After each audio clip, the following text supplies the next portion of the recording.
रजब भट्ट से चीज़ें हैंडल नहीं हुई। उसको लग रहा था मैं कह दूंगा कि जी मैं बड़ा ट्रॉमा में हूँ, मेरी ये हो गया, मेरा दिमाग में टेंशन के साथ मैं ज़िंदगी नहीं गुजार सकता, मेरी उम्र 30 साल है तो उसकी उम्र 28 साल है।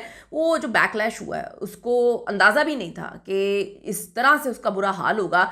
उसने 11,000 सब्सक्राइबर्स के आउट होने पर रोना शुरू कर दिया, तो अभी तो बड़ी लाखों और मिलियंस पे बात जानी थी। इतना ज़्यादा ट्रॉल किया गया, इतना ज़्यादा ट्रॉल किया गया, और सारे ये बात समझ रहे थे कि ये कोई अच्छी ट्रॉलिंग नहीं हो रही है, आपकी गलत काम में ट्रॉलिंग हो रही है कि आप किस तरह से आपने रिश्ते का मजाक बनाया। आपके हमारे माशरे में मर्दों को ये समझने की ज़रूरत है, रिश्ता आपने निभाना है, शादी आपने चलानी है। अगर आप राज़ी नहीं है शादी के लिए तो अपने माँ बाप के लिए शादी ना करें। बाद में आपके माँ बाप भी कह देते हैं हमारे बेटे की जो खुशी थी, हमने अपने बेटे की खुशी में ही राज़ी होना था। तो भाई पहले बेटे की खुशी में राज़ी हो जाते ना। अगर बेटे को मुंह मार किसी के बेटे को मुंह मारने की आदत है तो आप किसी की बेटे की ज़िंदगी क्यों बर्बाद कर रहे हैं? अगर आपका बेटा एक औरत के साथ नहीं चल सकता तो उसकी शादी नहीं करनी चाहिए, उस जैसी औरत के साथ उसकी शादी करनी चाहिए। अगर ये आपकी बेटी जो है वो हैंडल नहीं कर सकती बहुत सारी ऐसी चीज़ें, उसको बार बार अपनी माँ के घर बैठने की आदत है, तो फिर घर जमाई ढूंढना चाहिए। ये आपको समझ के रिश्ते बनाने होते हैं, ऐसा नहीं होता कपड़ों की तरह रिश्ते चेंज नहीं होते हैं। समझने की ज़रूरत है लोगों को।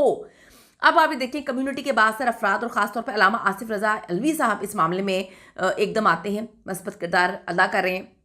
अलामा साहब जो हैं सोशल मीडिया पर पैगामात में ज़ोर दिया उन्होंने कि फैमिली के निजी मामलात को अवामी सतह पर उछालने की बजाय सुलह की कोशिश की जाए। उन्होंने वाज़ेह किया कि वो रजब भट्ट और ईमान की शादी टूटने को अच्छा नहीं समझ रहे, नहीं चाहते और सुलह करवाने के लिए अपना किरदार अदा करेंगे।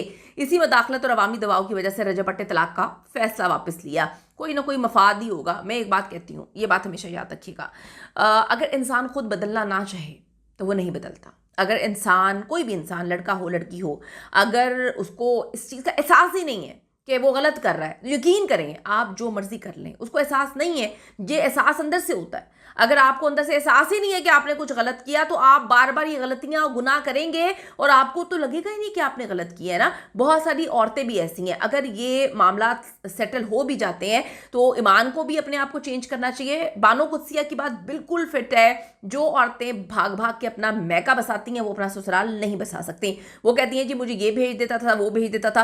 भाई आपको भेजना, आपका घर है, आपको यहीं पे रहना चाहिए, आपको यहीं पे रहना चाहिए, आपको कहीं नहीं जाना चाहिए। आप छोटी छोटी बात पे जो है वो वहां पे चली जाती थी, ये बहुत गलत है।